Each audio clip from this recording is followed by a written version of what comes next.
ቅመሟ እኮ የምታወራው ነገር እኮ በጣም ነው የምትገርመኝ ማለት ነው። በጣም ማለት በጣም ስማርት የሆነች ልጅ ነች በነገራችን ላይ ማለት ነው።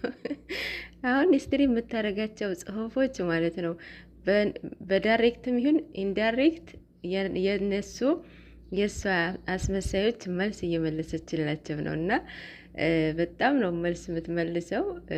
ግዴታ ወጣ መናገር አይጠበቅባትም። በዛ እኮ መረዳት ትችላላችሁ።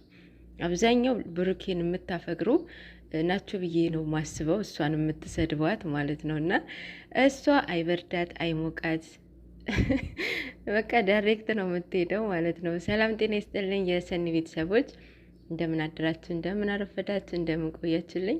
ሰላማችሁ በያላችሁበት ይብዛልኝ። ውድ የሰኒ ቤተሰቦች እግዚአብሔር ይመስገን። ሰብስክራይብ ላይክ የምታደርጉኝ ቤተሰቦቼ በጣም ነው የማመሰግነው። እግዚአብሔር ያክብርልኝ። እንዲሁም በኮሜንት የምታበረታቱኝ እግዚአብሔር አምላክ ያክብርልኝ እና ማለት ነው አስመሳዮች እውነቷ ነው። የእነሱ ደጋፊዎች አብዛኛዎቹ አስመሳዮች ናቸው ብዬ ነው የማስበው። የምር አሁን ሁለቱም እንደ እህታቸው እንደ ወንድማቸው ብታዩቸው ብትወዷቸው፣ አንዱ ሲያጠፋ መምከር መገጸጽ እንደ እህታችሁ ማለት ነው። ጥሩ ነገር ሲሰሩ ማበረታታት እንጂ አንዱን ካጠፋ በቃ እኔ እንጃ። በጣም አስመሳዮች ናቸው ብዬ ነው የማስበው። ከልባቸው እንደ ወንድማቸው እንደ እህታቸው የሚያዩዋት ኦዲየንሶቿ የእውነት ከ100% 35% ቢኖሩ ነው። የምሬ ነው የምላችሁ። እንደዛ ነው ያሉት ብዬ አስባለሁኝ። ያው ሂስትሪ የምታደርጋቸው ነገሮች ለእናንተ ነው መልስ እየሰጠችው ያለው። ግዴታ ወጣት መናገር አይጠበቅባትም እና አብዛኛው የብሩክ አፍቃሪዎች ናችሁ እሷን እንደዚህ የምታደርጓት ማለት ነው። እሷ አይበርዳት አይሞቃት ምን አላችሁ ምንም ማለት ነው። እሱም እንደዛው ማለት ነው። የሚወደውን የሚያፈቅረውን ሰው ይሞትለታል። ልክ እንደ ትላንትና ማለት ነው። ትላንትና በጣም እንዴት እንደተናደደ ምናህል የእሷ ምናህል እንደሚሆንላት በትላንትና መረዳት ትችላላችሁ። በጣም ነው ተንቀጠቀጥኩ እኮ እያለ ነበር አይደለ?